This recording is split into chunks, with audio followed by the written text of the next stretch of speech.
Hey folks, see if you've ever had this problem. You're trying to eat a little healthier, but you're in the grocery store aisle, you're looking at packaging, nutrition labels, and they're so confusing, you don't know what's good for you and what's not.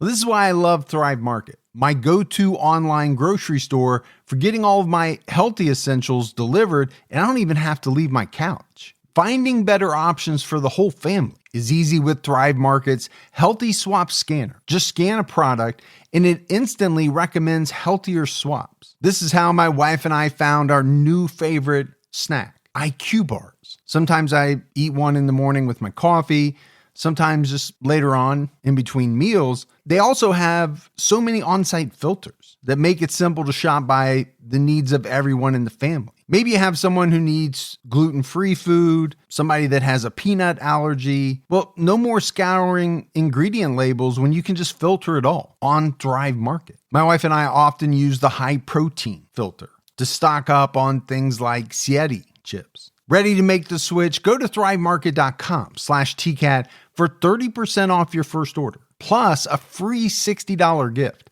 That's THRIVE market.com/TCATT, thrivemarket.com/TCAT.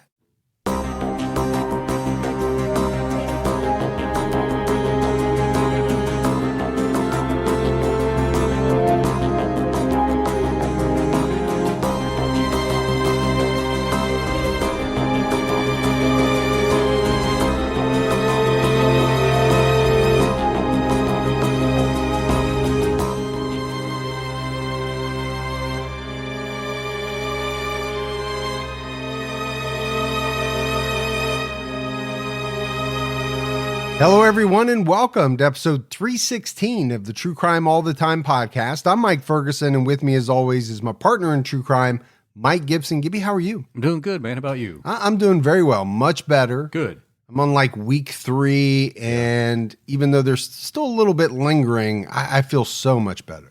It's always a good sign. It is. It is. Let's go ahead and give our Patreon shout outs. We had Lisa Sharphorn. What's going on, Lisa? Krista Wexall. Hey, Krista. Charlene. Hey, appreciate that, Charlene. Shayla Hayward. What's going on, Shayla? Tracy Nail. Hey, Tracy. Faith Aguilar. Well, appreciate that, Faith. Gina Marion. Oh, good old Gina. Justin Keller. Hey, Justin. Miss Elise. Well, thank you, Miss. Tiffany Ford. Hey, Tiffany. Sandy Bingman. Hi, Sandy. Melissa Kennedy jumped down to her highest level. Man, thank you so much, Melissa. We had Heather Kraft. What's up, Heather? Erica Williams. Hey, Erica. Daniel Holtztrager. Holtztrager. Lupe. What's going on, Lupe? Jamie Brown. Hey, Jamie. Jamie Phillips jumped out to her highest level. That's awesome, Jamie. And last but not least, Susanna Pemberton. Well, thank you so much, Susanna. Yeah, we appreciate the new support. And then if we go back into the vault, this week we selected Colleen Butcher.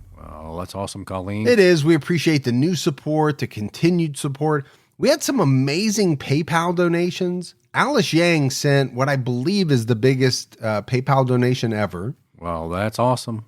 And love that. Yeah, we also had big donations from Erica Grenier. Well, thank you, Erica. And Keir Vernon. I never heard that name. Keir. It's kind of cool.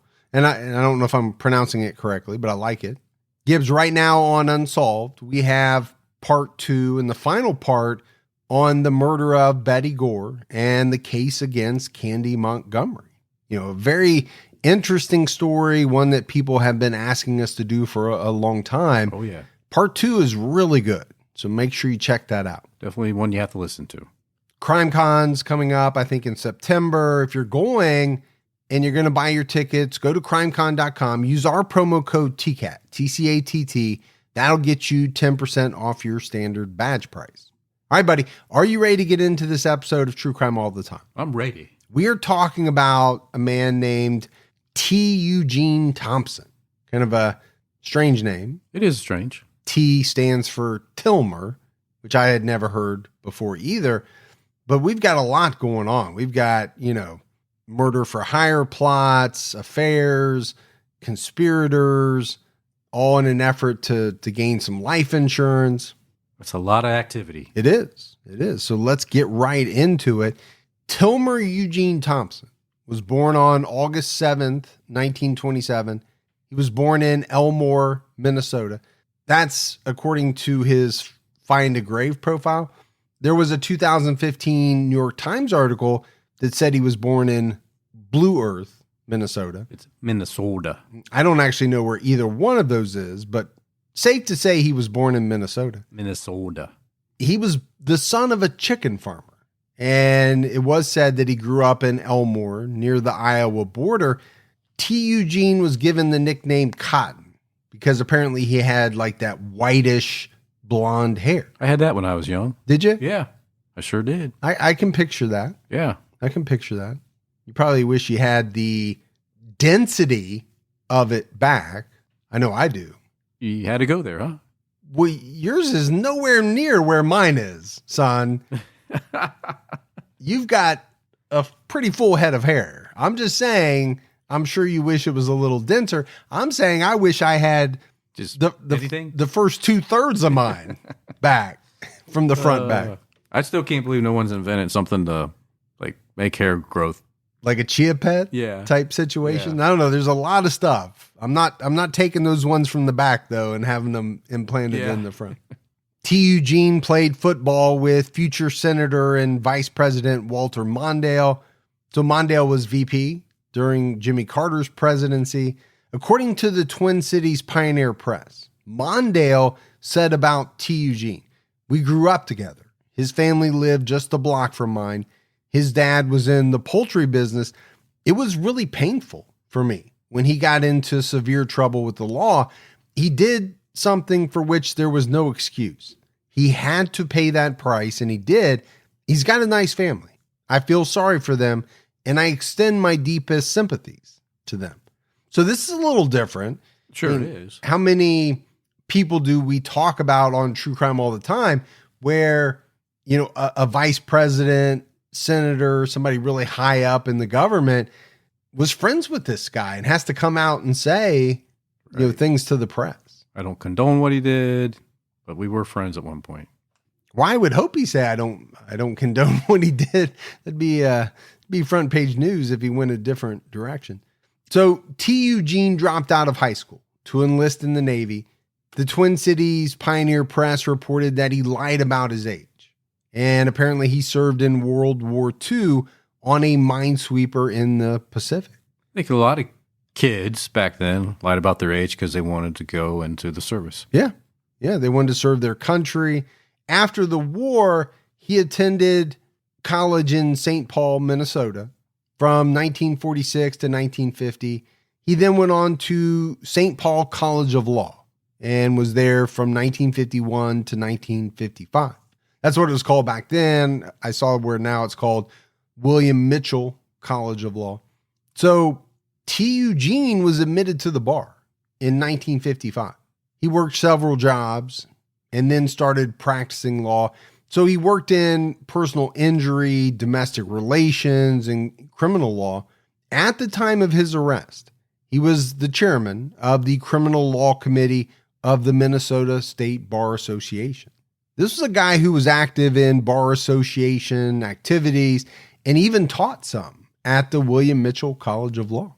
Yeah, so he had a good educational and sounds like professional life because he went from high school dropping out, joined the Navy, and must eventually got either his GED or something while he was in the Navy to go to college and worked his way up through law school. And you have to commend him for that. Yeah, you give people their props for that part. Obviously, his life's going to turn in a bad direction. We know that, or he wouldn't be the subject of this episode. T. Eugene met his wife, Carol, at college. Carol Ann Swoboda Thompson was born on October 11th, 1928 in St. Paul, Minnesota. She was the only child of a local business owner. The two got married on March 27th, 1948. Carol and T. Eugene had a son named Jeffrey and three daughters named Margaret, Amy, and Patricia. The children were born in 1949, 1951, 1953, and 1956. It was a very busy 7 years. 4 kids in 7 years. That is a lot of diaper changes. That's a lot of feedings. That's just a lot of work, period. The family moved into their St. Paul home in 1958. So they lived in this Highland Park neighborhood of St. Paul, Minnesota, which was described as a pretty upscale neighborhood. Kind of swanky. Swanky, upscale. I think you could use a number of adjectives. Carol and T were active in their community and the Edgecombe Presbyterian Church. I'm having a trouble saying T. Eugene all the time, so I may mix it up a little bit. It's just strange. T. Eugene. It really is. But just go with T, man. T. I might just go T. Yeah. Carol was once president of the church's Women's Association. She taught kindergarten there and she sang in the choir. She also led a Girl Scout troop. T was an elder and trustee of the church. In court documents, it said, so far as the record shows, their married life was harmonious and they seemed to get along well together, taking many trips with each other. According to the New York Times, the Thompson family were pillars of the community. It's always a lot of pressure to be the pillars of the community. Yeah, I know. Really is. I know it's something you struggle with in your pillar role, but it's also something we've talked about many times in episodes, which is, whether it's a facade or not.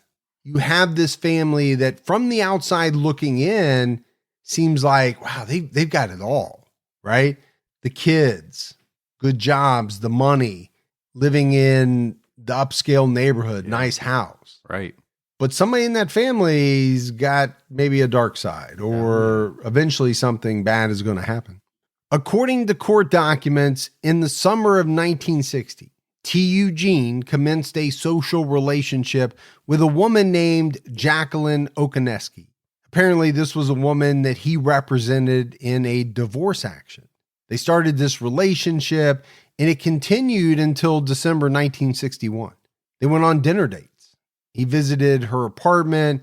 They went to out-of-state motels, went on trips to a house in Forest Lake, owned by Carol's father, and even went on a trip to Chicago. So this was an affair. Sounds like an affair. Sounds like an affair to me. In 1961, Jacqueline went to business school, and she paid her tuition and expenses with money borrowed from T. Eugene. I guess he employed her as a secretary after she graduated, and ultimately she did repay the money she borrowed. Okay. But in December of 1961, Jackie started dating a man named Ronald Olison. In early 62, she returned a ring that T had given her before she started dating Ronald, and it was in January of that year that she ended her employment at T. Eugene's law firm. Sounds like at that point she was definitely done with T. Yeah, but in the research it said after December 1961, they dated a few times, but only a few times, and she started to indicate to T. Eugene that she was interested in marrying this guy Olison. Jackie later testified that in February 1962, T. Eugene asked her if she would give him a year or 11 months to get his financial affairs straightened around so as to arrange for the financial well-being of his family. But she refused. Seems strange to say, can you give me a year or 11 months? Why not just a year? Say a year. 11 or 12 months but what do you make of that? I need to get my financial affairs straightened for the financial well-being of my family. Well, I understand what that means, but what does Jackie have to do with it? Well, yeah, nothing, I mean, he's trying to hold on to her. He doesn't want to lose her. Right. So he's basically saying, I'll do this for you. Yes. And, obviously we'll get into it, but what does that mean when I say, when he says I'm going to get my financial affairs in order, just give me a little more time. Yeah. But clearly she's not interested. No, she wasn't. After early 1962, she only saw him a few times and said it was only for business purposes. In June of 62, Jackie married Ronald Olison. Later that summer, though, she came to T. Eugene's office to discuss getting a divorce from Ronald, and papers were drawn to start a divorce action. That didn't last very long. No, obviously, maybe it wasn't as good as what she thought it was going to be. Maybe he wasn't the man that she thought he was. Jackie said she had lunch with T. Eugene in the summer of 1962. he asked if she would marry him if he put $10,000 in the bank in her name. She said no.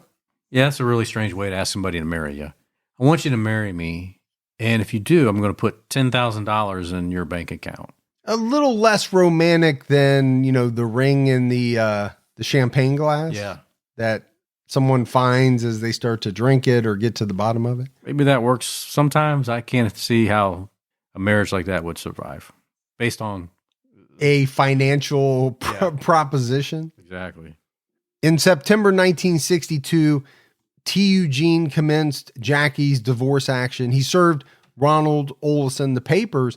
In October of that year, they contemplated a reconciliation. T requested that one of Jackie's friends discourage her from this reconciliation. But by November 1962, Jackie and Ronald reconciled and they were back living together. I'm sure T didn't like that. No, I don't think he did. He called Jackie a few times. Court documents indicate that in December of 62, he had some what were termed harsh words with Ronald. And basically, Ronald would not allow him to talk to Jackie. Jackie testified that sometime after Christmas of 62, T. Eugene called her at work and asked if she'd be interested in taking an apartment in a building he owned. She said no. And this seems to be the last time that he contacted Jackie before Carol's death, which obviously we're getting ready to get into. But I think from what we've talked about so far, it's pretty easy to see that T was enamored. He was in love with Jackie. Oh, for sure. You can tell. He wanted to be with her. Want to kind of control her too, I think. By I think having her either by, I'll pay you to be with me, or can you move into one of my apartments just so I can keep tabs on you? Yeah, I got that as well. There was maybe a multiple attempts to try to figure out a way to control her or to get her indebted to him, maybe as part of the control process. So now we have to go back to early 1962. This is January.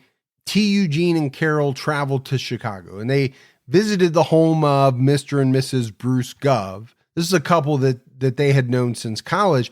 Bruce was an insurance salesman and he urged T to buy life insurance for Carol after he learned that she didn't really have much. He recommended a $50,000 policy. But when they got back to St. Paul, T talked to his insurance agent, a guy by the name of James Trainer, about term insurance. And he ended up purchasing not one, but several insurance policies. Much of it was term insurance with accidental death benefits or what was termed purely accidental death insurance. Okay. He's kind of putting some writing on the wall there, maybe. Well, so, I mean, I know that a lot of term policies have maybe an extra payout for accidental death. What I've never had, and I've actually never seen, is a policy that only pays out in the event of an accidental death. My thought is you could get a lot more coverage for a lot less money if it only pays out in this one scenario. But to your point, if your wife then ends up dying accidentally, and I'm using my air quotes here, maybe it's going to put a little bit of a target on you. Oh, yeah. For sure. Well, and she had a pretty big target on her. In the form of the life insurance policies that he took out. Yeah, it was over $1 million in total. 62, Gibbs. Use that big brain and calculate what would that be in today's money. Probably close to $4 million. I think it's a lot more. Yeah. Thinking 7?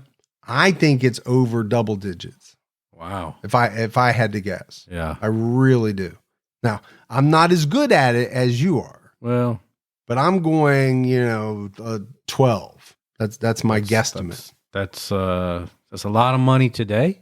That's a hell of a lot of money back then. You're thinking it would be the same amount of money. It would be the exact same amount of money. I mean, it's different amounts, but it's worth the same. So I'm not sure if that came out exactly the way you meant it to, but let's roll with it. Yeah. And we'll just go past it. So apparently Eugene told this trainer guy and later testified himself that he wanted this much insurance because if he died first, Carol and the kids would have about $1 million by combining his life insurance, which was just shy of $500,000, and then $500,000 inheritance from Carol's father. And he was pretty wealthy. He was a wealthy plumbing contractor. Eugene later testified that he purchased the insurance so he and the kids would have an equal amount if Carol died first. And he also said that he could easily afford the insurance out of an unneeded monthly retainer he got from the company owned by Carol's father. Eugene also said that he had a premonition that Carol would have a tragic accident on February 8th or 9th, 1963, and that he'd had similar premonitions when his brother and sister died unexpectedly. Okay, we got to talk about this. Like a clairvoyant? Well, people have bad dreams. People have bad thoughts or bad feelings that maybe something is going to happen. Right. I've had some of those.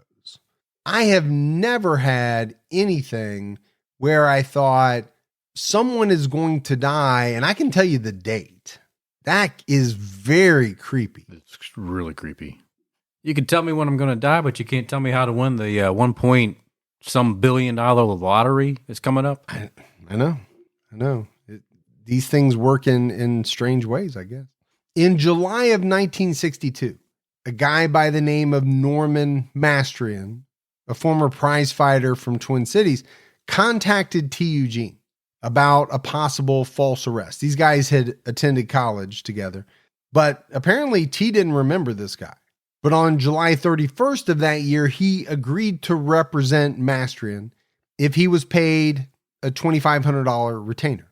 Now, Mastrian didn't have this much money, but he did own stock in a corporation called Telestat. And Eugene agreed to take 1,000 shares instead of the retainer. But apparently the company refused to make the transfer this way, so they commit a little stock fraud. Well, it sounds like it, right? So Eugene paid this guy $2,500 in cash in return for the stock. But then he took the money back and the stock. Yeah. So it was a little strange the way that it sounded. And then he ended up buying the remaining shares that this guy owned. And in total, I think he paid like $2,700 or something like that. He later testified that he wanted to acquire a controlling interest in this company. But on December 31st, 1962, he figured out that the stock was virtually worthless and he sold it all to the company president for $800. It's a pretty healthy loss. Yeah, you're going to have to write that off for sure. Don't let allergy season slow you down. Get common allergy meds for as little as $15 with GoodRx. So you and your family, pets included, can stop allergy symptoms before they start. GoodRx is free and easy to use. Just search for your prescription on the website or the app, compare prices, and get a free coupon to show your pharmacist. Save at over 70,000 local pharmacies nationwide, including Walmart, Walgreens, CVS, Publix, Kroger, and many more. Check GoodRx before every trip to the pharmacy to save up to 80% on both brand and generic medications. And did you know GoodRx rewards you for saving money too? Join GoodRx Rewards today and earn points every time you use a coupon. Remember, GoodRx is not insurance, but works whether you have insurance or not. And it could be your insurance copay price. I've been using GoodRx for years, and I can't tell you how many times I have saved money even with my insurance. Stop allergies before they start and save big on allergy medications this season with GoodRx. Go to goodrx.com/TCAT. That's goodrx.com/TCATT. You know, once the temps start rising, I realized I was back in the same worn out rotation. Same tank, same shorts, same everything. So I gave my daily uniform an upgrade with Quince. Their pieces are easy, elevated, and somehow make me feel more put together without even trying. Like They're 100% European linen shorts and dresses from $30.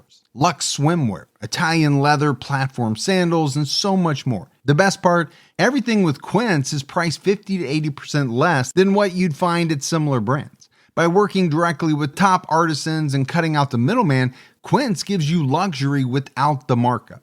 And Quince only works with factories that use safe, ethical, and responsible manufacturing practices and premium fabrics and finishes. I'm getting ready to stock up on shorts for summer from Quince, and I know they're going to be amazing because everything I've ordered has been of the highest quality, and the prices are amazing. Treat your closet to a little summer glow up with Quince. Go to quince.com/TCAT for free shipping on your order and 365-day returns. That's QUINCE.com/TCATT to get free shipping and 365-day returns. Quince.com/TCAT. So from August 62 to February 63, T. Eugene met Mastrian in different places, and they talked on the phone a bunch. He was representing this guy in several different legal matters at the time. T. Eugene hired Norman Mastrian to kill his wife, Carol, for $3,000. The New York Times reported that he wanted Mastrian to bludgeon Carol with a rubber hose, put her in the bathtub, and stage an accidental drowning. It's the rubber hose used to make sure that there's no marks. That's my thought. Yeah. Because if not, you would use something a little more substantial. According to Bill Swanson, author of Dial M, The Murder of Carol Thompson, T. Eugene hired Mastrian because he was a former client.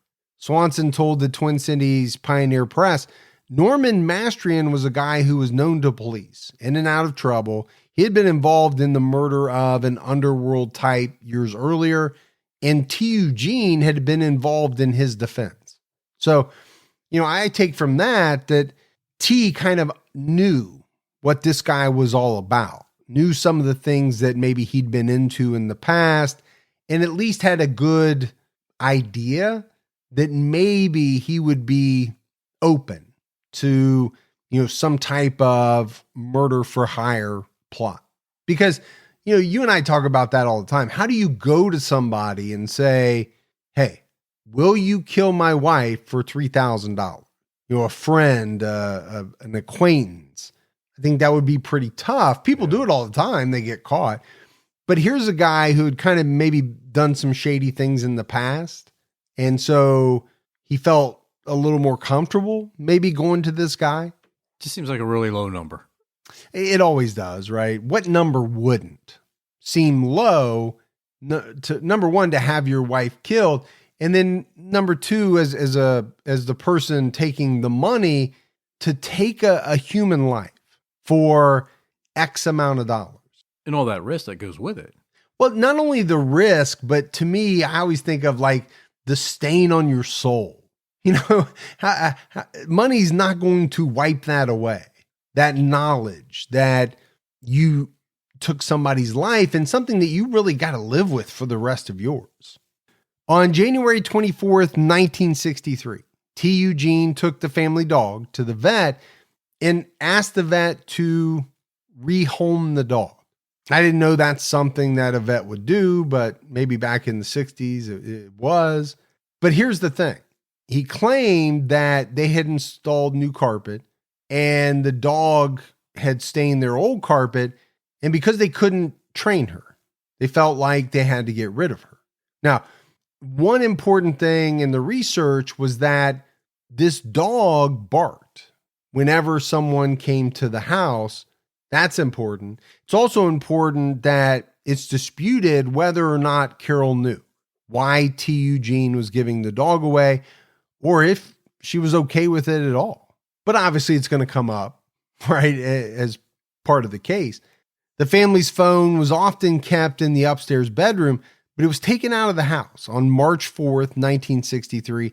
T. Eugene claimed that they got rid of it because they wanted to get a new phone that would match their home decor. The phone would later be found in his car after Carol was killed. So in late February 1963, Norman Mastrian started looking for someone to commit the murder for hire. A man named Sheldon Morris testified that he was present when Mastrian asked a man named Richard Sharp if he would do it for $2,000. Sharp said he wasn't interested, but knew a man named Bill Ingram who might do it. Morris was also present when Mastrian asked Ingram if he would kill a woman for $2,000. Ingram said he wasn't interested. So there's a couple of things here. First of all, Norman's getting $3,000. Right. And he's looking to subcontract the hit for $2,000. He pockets $1,000. But he's already asked two people, and those two people both turned him down. And I think, back to your point, when you start just looking for people to kill someone else, you are leaving a trail all over the place. You really are. Because when someone ends up dead, now they may not know the name of the person you wanted killed, but if there's any connection to you whatsoever, it's not going to be that hard for them to figure out that, well, he must have found somebody to do it. Yeah. I just, how do you know so many people? Well, and then, the first guy, Richard Sharp, says, you know what? I don't really want to do it, but I know a guy who might. Yeah. And that's so strange. How do you even know a guy who might want to do it? How does those conversations come around, The guy says, hey, if anybody ever says anything about it, make sure you contact me. I'm up for it. Yeah. Just let me know. Morris testified that on March 2nd, Mastrian asked a man named Henry Butler if he would kill a woman, but Butler said no. Good answer. So here's guy number 3.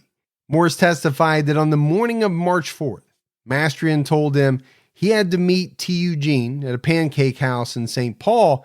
Mastrian borrowed his car that evening for the meeting in the parking lot behind McGuire's restaurant. Richard Sharp testified at trial that he was offered a job by Mastrian to kill a church-going woman with 4 children. And he said Mastrian suggested that the murder should be done by hitting the woman with a rubber hose and drowning her in the bathtub.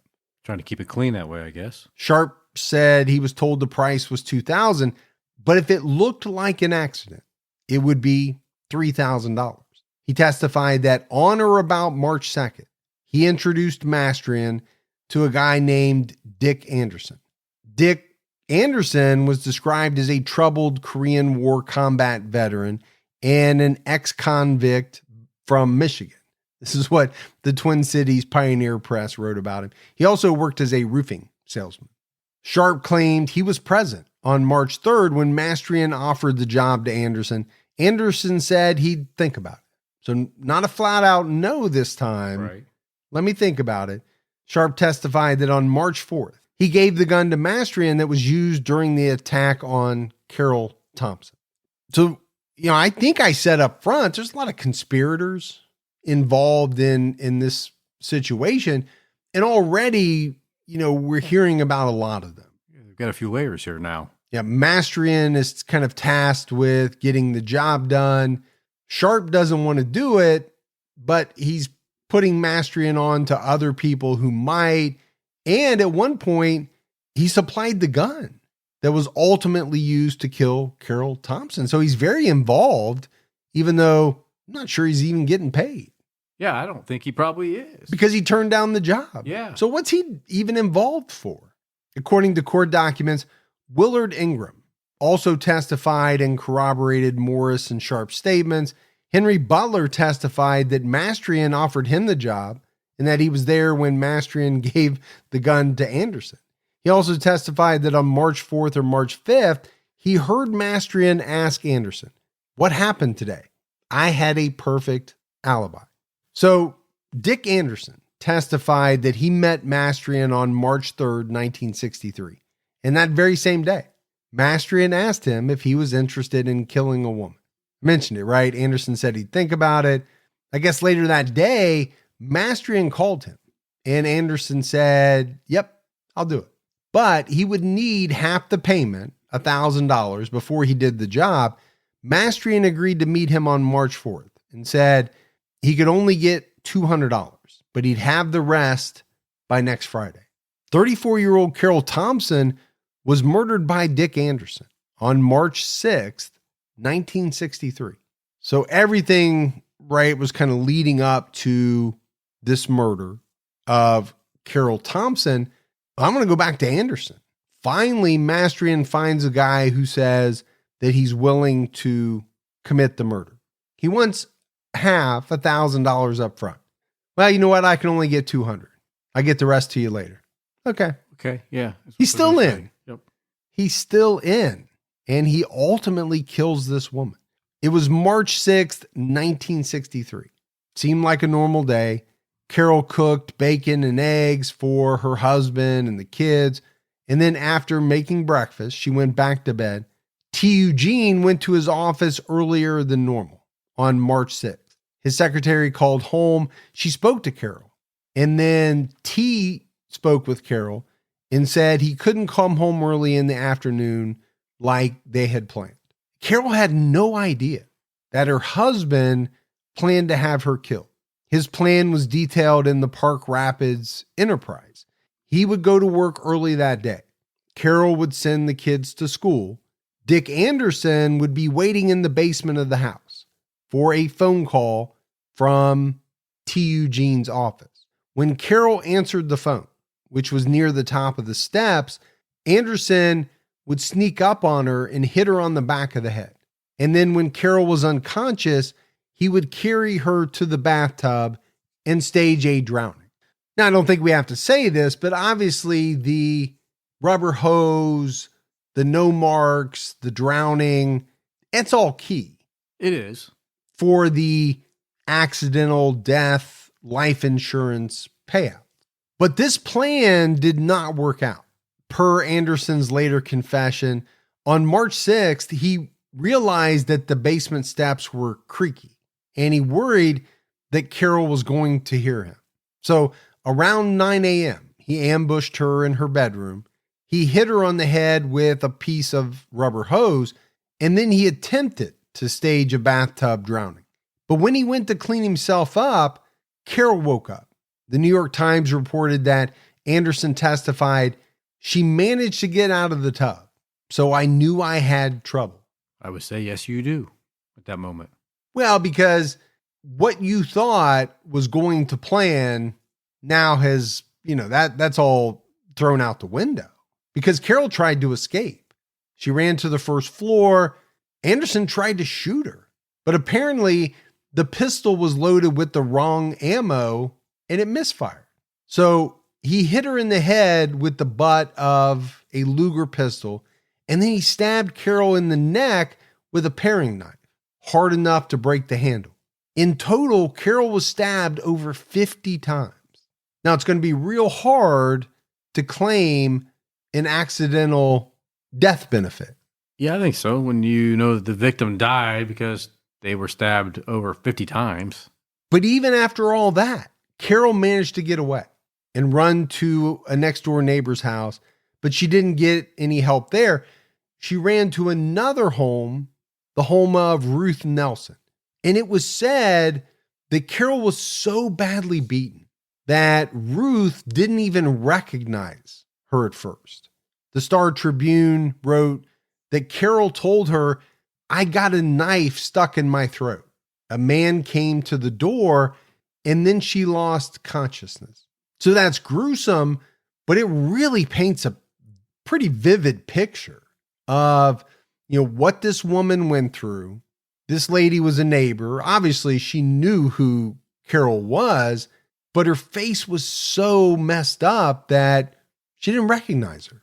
It'd be tough to see somebody in that condition at that moment. No, absolutely. I mean, anyone, right? But then to find out that it's your neighbor, that would be extremely tough. Ruth Nelson and her son Sidney called for Dr. Fritz Pearson, a neighbor who was also a physician. He gave Carol first aid while they waited for the ambulance. According to the Star Tribune, Carol told him, "There is a knife in my throat." So it's the second time that she said that. Carol was taken to Anchor Hospital and surgeons removed a 3-inch knife blade from her throat. But Carol died at 12:58 p.m. Well, obviously it wasn't enough to save her. No, but I mentioned that these knife blows were so hard that it ultimately broke off the handle. And so you have Carol saying, I've got a knife in my throat. I got a knife in my throat. Well, it turns out she did. There was a knife blade in her throat. The Ramsey County coroner said that Carol's death was caused by a skull fracture, brain hemorrhage, contusion of the brain, and 2 stab wounds to the neck. Carol also had 25 cuts on her head that were determined to be caused by a blunt object. Dick Anderson fled the scene. Around 9:15 a.m., one of Ruth Nelson's sons told T. Eugene that Carol was stabbed and was being taken to Anchor Hospital. T, an associate named Donald Kelly, went to Ruth Nelson's home. They saw that Carol had already been taken to the hospital, so then they went there. According to Lieutenant George Barkley, it seemed like Carol answered the door around 9 a.m. and was hit with a blunt instrument and knocked unconscious. She regained consciousness and crawled to the living room where she was attacked with a paring knife. She was hit on the head, face, and throat. Her windpipe was severed. The knife blade broke off in her throat. A bloody butcher knife was found in the kitchen. 3 unused .38 caliber pistol cartridges were found on the living room floor. They thought Carol may have been beaten with a pistol. At the time, it was reported that shotgun shells were found on the floor of another room. There were bloodstains on a sink upstairs, which indicated that the killer washed their hands. The upstairs rooms were ransacked and the drawers were pulled out of the dressers. According to Barkley, the front room was splattered with blood and furniture was out of place, which indicated that Carol fought with her killer. T. Eugene told the police he went to work after taking Jeffrey to school. The girls had already left. At the hospital, he suggested to the police that robbery could be a motive and suggested they look in the basement of his house to see if a large sum of money was stolen. So then he talked to the police later that day, and he showed them a briefcase that was in his office. Inside the briefcase were 44 $100 bills. So that works out to be $4,400. It's a lot of money in the early 60s, especially to be carrying around in cash. It is. But just to step back for a minute, how horrific is it to hear everything that happened to her, Carol? Yeah, it was a very brutal, nasty crime. And I think the police figured that out very quickly. What police did was they reviewed a list of T. Eugene's clients based on a theory they had that a disgruntled person killed Carol because of some grudge that they held against T. One neighbor reported seeing a man near the house on the morning of the 6th, but couldn't identify him. On March 8th, T. Eugene indicated that he wanted to withdraw $5,000 in cash from one of his accounts to hire private investigators, but he was advised by an associate that it wasn't a good idea to withdraw the money because of the questions about Carol's insurance policies. That same day, he talked to the police and said the hose found in the bathroom probably came from the lake house, but he had no idea why it was in the bathroom. After Carol's murder, there were rumors of a serial killer or some type of homicidal maniac on the loose in the community. The St. Paul police were under massive pressure to catch the killer. Of course. I'm not surprised by that. No, we see it a lot. But the thing is, T. Eugene was not a suspect at first. Police became suspicious of him when they learned that he had recently given away the family dog. I think that was kind of the first red flag. They were also suspicious of the fact that on the day of the murder, he got to work unusually early, and he asked his secretary to call Carol. So maybe red flags 2 and 3. I think so. But then detectives started receiving reports about the life insurance policies on Carol, over $1 million. They also got some reports that, T. Eugene had a history of womanizing, but the entire time he denied being involved in the murder. Yeah, but that's some pretty good motive there.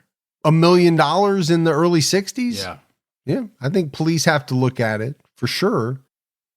Even the smallest step forward can make a big difference in your financial future. When you open a Chime checking account, you're one step closer to a better financial future with no maintenance fees, fee-free overdraft up to $200, or getting paid up to 2 days early with direct deposit.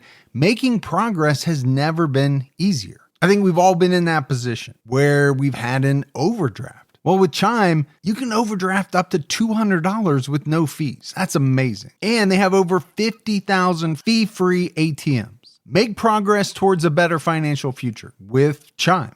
Open your account in 2 minutes at chime.com/TCAT. That's chime.com/TCATT. Chime feels like progress. Banking services and debit card provided by the Bancorp Bank N.A. or Stride Bank N.A., members FDIC. Spot me eligibility requirements and overdraft limits apply. Fees apply at out-of-network ATMs. MyPay eligibility requirements apply. Credit limits range from $20 to $500. $2 fee applies to get funds instantly. Crime checking account required. Go to chime.com/disclosures for details.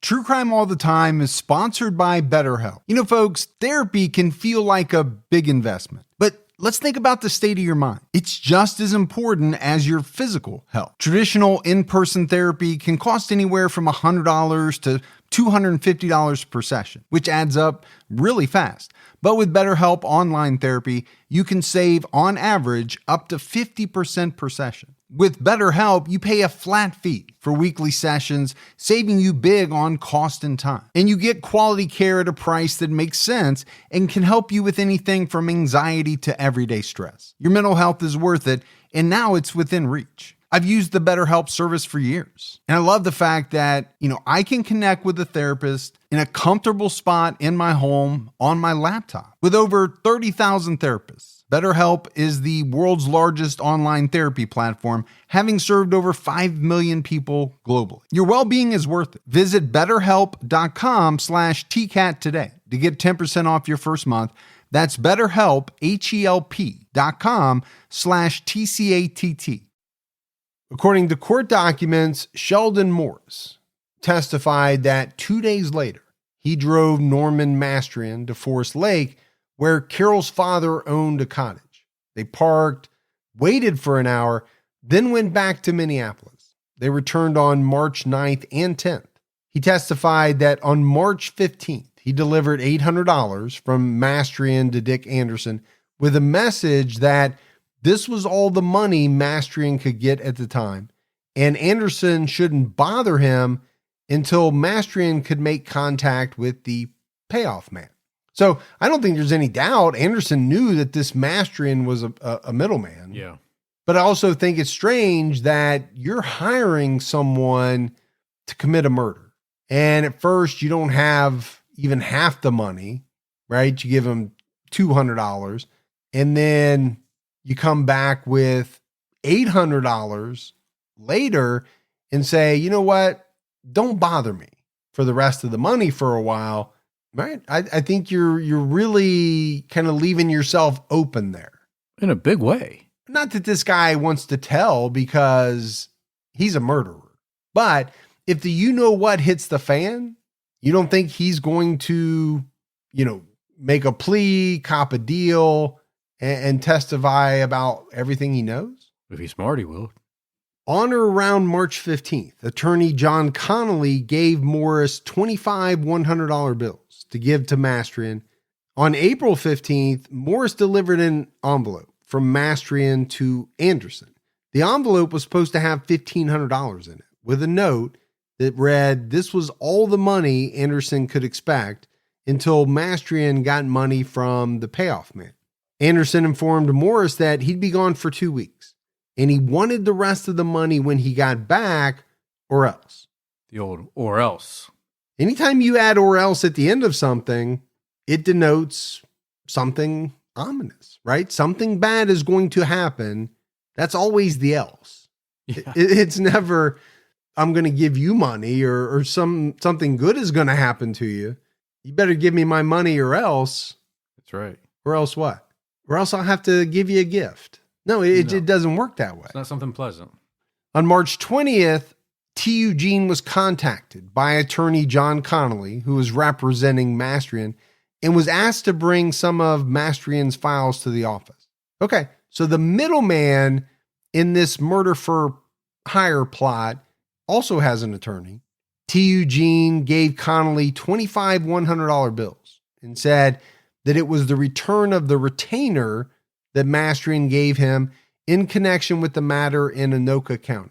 The Park Rapids Enterprise reported that the attorney would later tell police about this meeting and that there was no receipt of the transaction.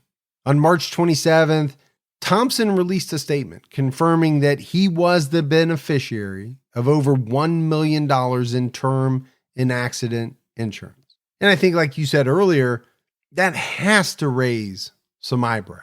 Number one, you're the husband, so they're going to look at you anyway.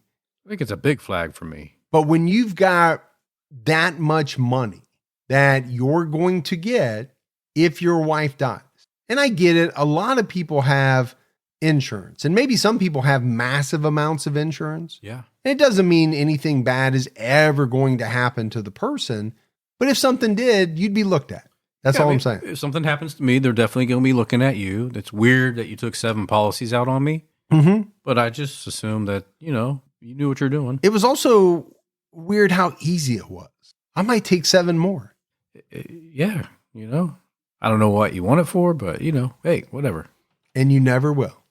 Because I won't be around if and when you collect. To find out. On April 5th, the police said that parts of the gun handle found in the house came from a Luger pistol used to kill Carol. On April 9th, a man named Wayne Brandt identified the gun handle pieces as those from his Luger, which was stolen from his apartment in February. On April 17th, 2 men, Henry Butler and Willard Ingram, admitted to the police that they took the Luger and sold it to Norman Mastrian and Sheldon Morris. So again, we're hearing names that we've heard before, right? Willard Ingram was a person who was approached to commit the hit. And maybe Henry Butler was too. I can't remember. There's so many different people that, Mastrian reached out to try to line up this hit. But all of this is pointing back to a couple of individuals. Mastrian was arrested at his home in Spring Lake Park on April 19th, 1963, and charged with first-degree murder. Later that day, Anderson and Richard Sharp were arrested in Phoenix, Arizona. And Dick Anderson confessed to the murder, but he also named Norman Mastrian as the middleman who hired him to kill Carol and said that T. Eugene Thompson was the mastermind behind the whole thing. Anderson confessed that he killed Carol for $2,300, which suggested that Norman Mastrian intended to keep $700. Right? Remember, we said Mastrian was going to get $300. Right. At first, he was trying to get somebody to do it for $2,000. It sounds like he ended up getting Anderson to do it for $2,300. He keeps $700. Now, we talk a lot about the amount of money that people kill for. Right. Or lack of money. Or how small it is, really. Now, let's talk about a man who, for $700, middlemaned, to use that as a verb, probably incorrectly, this entire thing. He set up this murder. Yeah. He didn't pull the trigger, but he set it up, put everything in motion for $700. Scary, really, if you think about it. It's such a little amount of money for everything that he did, and the fact that he did it and he knew that somebody was going to die. Well, that's what I was going to say. He knew. He even went to people and said, "Hey, would you be willing to kill a woman with 4 children?" So he knew. There was no illusion about what the end result was going to be. On April 22nd, Richard Sharp returned to St. Paul and signed a statement implicating Anderson as the killer and saying that Mastrian offered him the job of killing Carol. Sheldon Morris surrendered to the police. On May 8th, a grand jury indicted Anderson and Mastrian. Morris was charged with accessory after the fact. On May 9th, a pair of bloody pants believed to have been worn by the killer were found in Sherburne County. On June 21st, Anderson gave a statement implicating T. Eugene Thompson, which led the police to arrest him. He was arrested on June 21st, 1963, at the house in Forest Lake. He was charged with first-degree murder. His bail was set at $100,000, which at the time was the highest in state history. Well, it's a big chunk of change. Well, we just mentioned how much $1 million really was in 1963. $100,000 bail in 1963. That is massive. Yeah, it's a huge amount to try to cover. So based on the million, what would that be today? What do you think 100,000 would be today? Oh, it's back then, today, 100,000, 750. I think you're close. I think you're closer than your first one. Yeah. I was thinking $1 million, but I think 750 to $1 million. But it's a lot of money. It's a lot of money. For sure. Ramsey County Attorney William Randall said that the arrest was based on information given by Dick Anderson. And he knew it all. I mean, this is the guy who committed the murder. Yeah. He was privy to everything. He knew exactly what happened. The following statements come from court documents. Anderson testified in detail about the murder.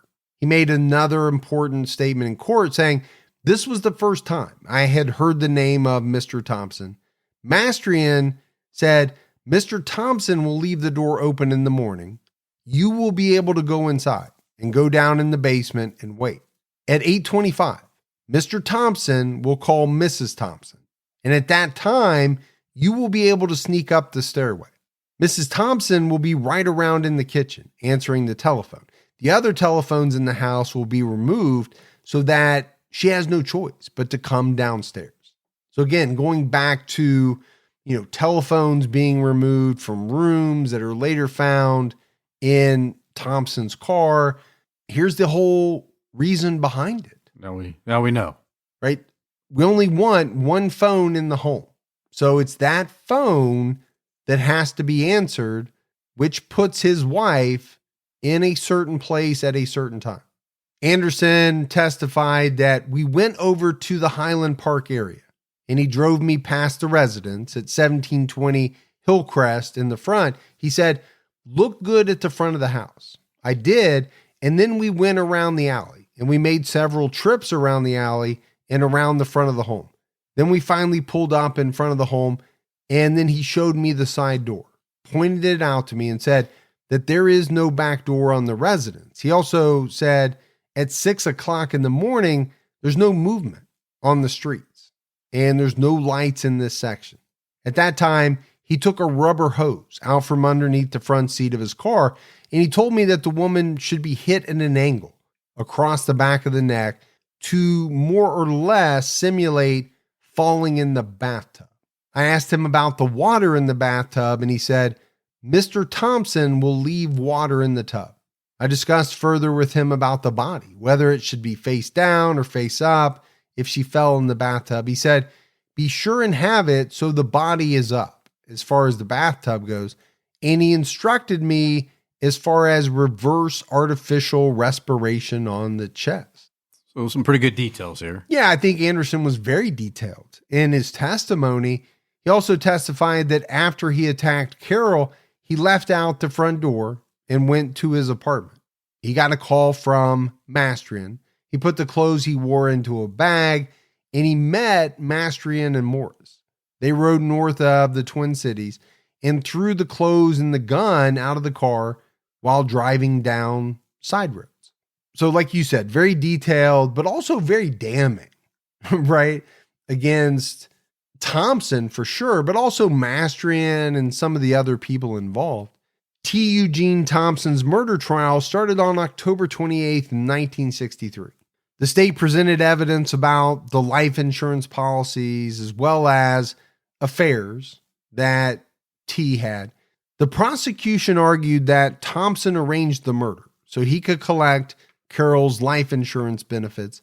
The New York Times reported that he had promised his former secretary that he would provide enough money for them to live on. Prosecutors argued that T. Eugene staged the call. So he could say Carol was alive when he left for work. And I know this plan didn't work. And I always hate to say that something is kind of ingenious or smart in any way on the part of killers, but Right. you would have to say that in theory, the plan was thought out Yeah, you would have to. by Thompson. Sure. She would have been alive. When he left, he would have talked to her on the phone. How could he have had anything to do with her death Right. after the time of death was established and all of that? And if everything would have gone according to plan, it most likely would have been ruled an accident anyway. Nobody would have been looking at anyone. Thompson's defense insisted that he was a loving husband who was accused by lying witnesses and besmirched by misleading evidence. Ooh, besmirched. I always love it when people use the word besmirch. You've besmirched my honor. And then you take your gloves off and you smack somebody in the face. The gloves? With the gloves. Yeah. That's what they do in the movies. Besmirched. Thompson testified at trial, which in many people's opinions did more harm than good. That seems to happen more often than not. Yeah, it's true. He was found guilty of first-degree murder on December 6, 1963, and was immediately sentenced to life imprisonment at hard labor. Nice. Not just life in prison with no I parole, like that part. sitting in a cell, life in prison at hard labor. So I'm picturing a little Cool Hand Luke action. Yeah. You know, the black and white stripes, Yeah. using a pickaxe to break rocks, seemingly for no reason. Nope. And then let's pick up these big rocks and move them over here. Yeah. Tomorrow, let's move them back. And then tomorrow we're going to move them back. Yeah. We're really not accomplishing anything, but you're going to work your ass off. Right. Luke, why is that dirt on my ground? I mean, I've got no problem with it. Yeah. Now, I think life in prison is what it is. Do some people care about it as much as others? Maybe not. You know, if you've got a TV and you're being provided 3 meals a day, I don't know that some people find it all that unpleasant, to be honest with you. Now, if you're in 95-degree weather, breaking big rocks into smaller rocks all day, Not gonna like it. maybe not as much fun. I don't think you're going to like it. Although I don't know how many inmates we want running around with pickaxes and things like that. Well, they'd be chained up together. Right? Yeah, they normally are, I think. I don't know. And there's usually, at least in the movies, there's guys on horses with guns and, you know. Everything for me goes back to movies because that's Yeah. really all I know I'm about. pretty sure Cool Hand Luke, they were on horses. Yeah. And yeah. Maybe everything I know goes just to Cool Hand Luke. Keep shaking that bush. Exactly. On June 11th, 1964, Sheldon Morris pleaded guilty to accessory after the fact. He was sentenced to 5 years, but it was suspended with 5 years probation.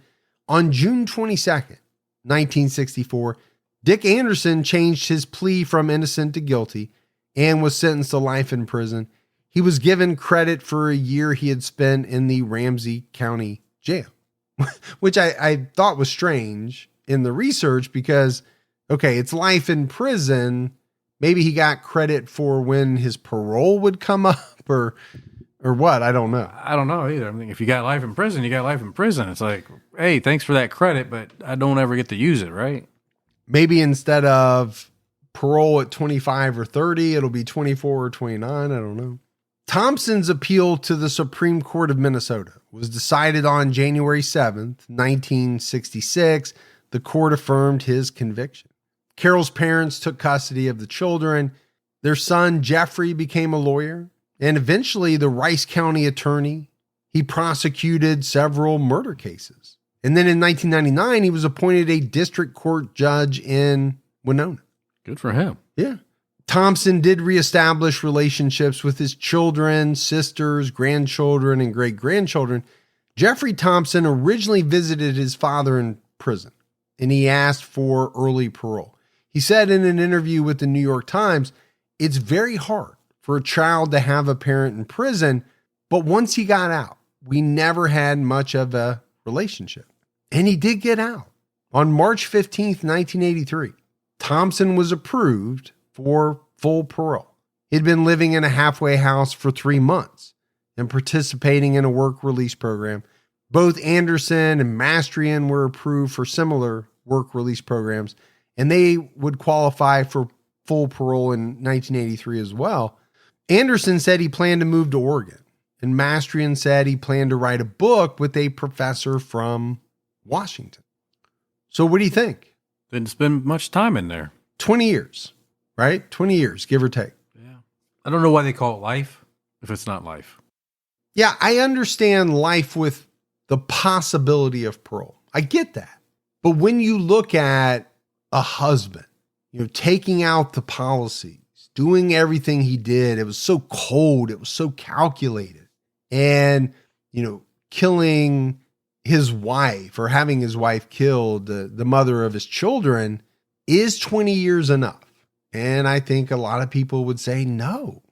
Because I get it, this happened in the 60s. Sure. I keep going back to the war on drugs. People with 3 strikes on marijuana spent 25 years in prison. Not longer. They didn't kill anybody. No. Now it's free in most places. I don't know about free, but legal. You know, be legal. Yeah, Okay. legal. It's not free. I don't know where you've been where they're just handing out marijuana. Oh, no. It's definitely capitalized. But it's so interesting to kind of look back through history and see what was prioritized and what wasn't, and what kind of sentences were handed out for, different types of crimes. Thompson resettled in the Twin Cities, and he got married to a woman named Margaret Culver. As a convicted felon, obviously he was no longer able to practice law, and he remained on parole for the rest of his life. According to Jeff Thompson, his father supported himself through real estate. According to the Twin Cities Pioneer Press, when author Bill Swanson asked T. Eugene how he made his money, he said, "Well, the market has been good to me." In 1986, 3 years after Thompson was released from prison, Jeff and 2 of his sisters had what they called a family showdown with their father. According to the Twin Cities Pioneer Press, Jeff said, "We sat down with him and gave him a chance to show us that he had been wrongly convicted. It was pretty clear during the course of that conversation that he wasn't going to be able to do that. After that, I didn't hear a whole lot of protests. I didn't bring it up again. I told him that if he wanted to admit and ask for an apology, I'd rethink my position on him. But otherwise, we were pretty much done. Yes, I'm convinced he was guilty. I have faith that the jury came to the right verdict.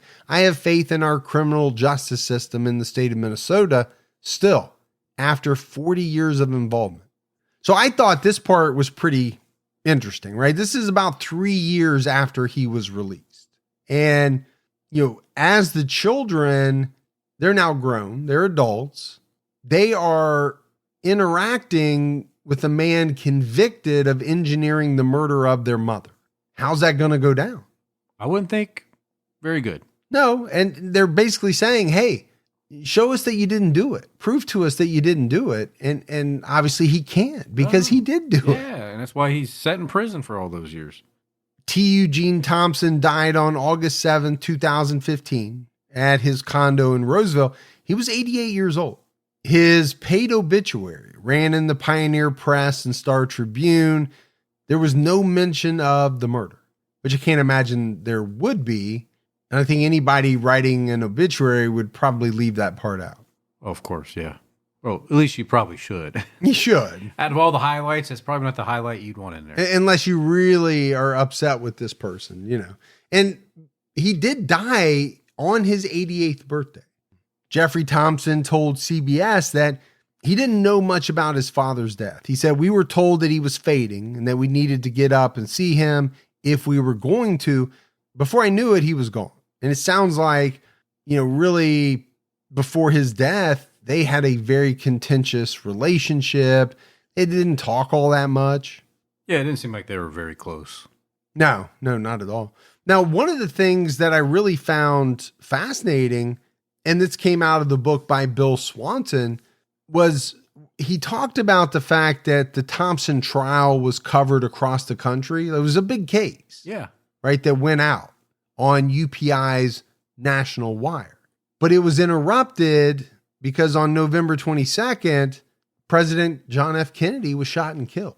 And you and I have done a number of stories that happened either the day after or in the months after 9/11. Yes. And I remember us talking about how they really didn't receive the type of coverage that they would have. No, because of what happened. And that obviously dominated the news cycle, as did the assassination of JFK. Many believe that this case is the inspiration for the 1996 movie Fargo. But filmmaker Joel Cohen said in an interview with the New York Times that the film is not based on the T. Eugene Thompson case, and that actually he had never heard of Thompson. Carol Thompson was murdered because of her husband's selfish desire for money. But Gibbs, she fought back against her killer. She escaped the house. And really, it was that effort that exposed her husband's murder for hire plot and ultimately led to the arrest of all those people. If it weren't for, what Carol Thompson did, her bravery, her tenacity, it is entirely possible that her murder might have gone unsolved for a long time, might be unsolved today. And all those individuals be out there free, never having spent any time in prison. Yeah, it is entirely possible. But that's it for our episode on T. Eugene Thompson. We got some voicemails. You want to check those out? Yeah, let's hear those. Hi, guys. This is Ashley Beth from Chicago. So I've been binging T-Cat for a few months now, but it's mostly when I sleep. And I got to say, Mike, your voice is very soothing. It puts me right to sleep every time. Except last night, in my dream, I was giving a very important speech. And it was one of those dreams where you're like somewhat aware of the real world, but still dreaming. And I can remember being like, who is this talking during my speech? How dare you? So therefore, I'm Team Gibby. So stay safe. Keep your own time ticking. Yeah, I never talk during someone's speech. I know how to respect that time up there on the podium. So we have a lot of people who explain their reasoning behind being Team Gibby. This has got to be one of the stranger ones. You're like, really? Because I was in your ear, because you chose to listen to me. Yeah. Yeah. Because I interrupted your speech. That's like the one where, and I think I've told you before, my wife sometimes wakes up from one of her dreams and she is so seething mad at me. Right. Because in the dream, I have cheated on her, but I'm in the bed. I'm right next to her. I haven't left. I'm right here. And she is so mad at me. Yeah. And sometimes the next day. It takes a while to cool off. Yeah. I'm like, you do know it was a dream, She's right? like, don't touch me. It was absolutely a dream. Yeah. But you made a good choice being Team Gibby. I'm not responsible for what happens in your dreams. Hey, this is Patrick from Vermont calling. I just wanted to put my 2 cents in on a Gibbyism on the Dana Flynn episode. He used the word fictitious, and Fergie correctly, half correctly, I think, guessed that he was trying to say vindictive. I think he mixed it up with fictitious as well, hence fictitious. So put that one in the book of Gibbyisms. I'll keep keeping track. Thank you very much. Bye-bye. Hey, this is Patrick from Vermont again. I just called. I got distracted unscrewing my Christmas tree from the base at the end of the last message. You notice I spaced out. What I meant to say was keep your own time ticking. All right, bye. It's a thick book that I have. Of Gibbyisms. Now, it's an interesting take. The problem is, I'm not sure you meant to say fictitious because it's not a word I've ever heard you use. Yes. Vindictive, I have heard. But again, I'm just guessing. Nobody really knows, including yourself, exactly what you're trying to say. So, the Gibbyisms are up for debate. There's no doubt about it. That could be its own podcast right there. It could be. Yeah. So we had a lot of mailbag, a lot of it probably Christmas related. Janice, I think it's Janice. It was a little hard to read, and I tore off the return part. So send us a magnet from Lorain, Ohio, because in an episode we said we're not even sure where Lorain was. So now we know. She sent us a magnet. Yeah. Mallory sent Harley chips from Cancun. Ooh, Cancun. Yeah, which is very cool. Nice. She said there was actually a Harley store in the airport. Really? And that's where she got them. Did it smell like sand and beaches? She did not say. Okay. And then Betty Steele sent you what is probably a year's worth supply of red vines. Yes. And sent me some Black Rifle coffee. So very, very cool. We're all set. Yeah. We appreciate it very, very much. I'm hyped up on sugar. On sugar now. You're hyped up on coffee. Yeah. I'm always hyped up on coffee. But we appreciate all that very much. That's it, Gibbs, for another episode of True Crime All the Time. So for Mike and Gibby, stay safe and keep your own time ticking.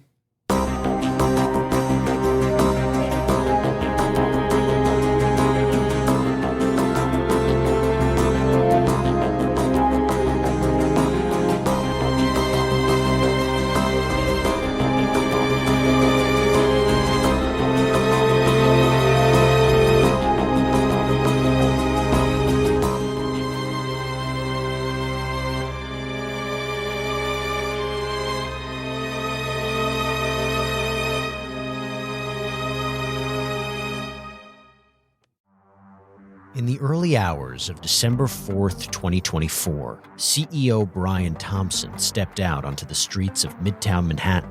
This assailant pulls out a weapon and starts firing at him. We're talking about the CEO of the biggest private health insurance corporation in the world. And the suspect, he has been identified as Luigi Nicholas Mangione, became one of the most divisive figures in modern criminal history. It was targeted, premeditated, and meant to sow terror. I'm Jesse Weber, host of Luigi, produced by Law and Crime and Twist. This is more than a true crime investigation. We explore a uniquely American moment that could change the country forever. He's awoken the people to a true issue. Finally, maybe this would lead rich and powerful people to acknowledge the barbaric nature of our healthcare system. Listen to Law and Crime's Luigi exclusively on Wondery Plus. You can join Wondery Plus in the Wondery app, Spotify, or Apple Podcasts.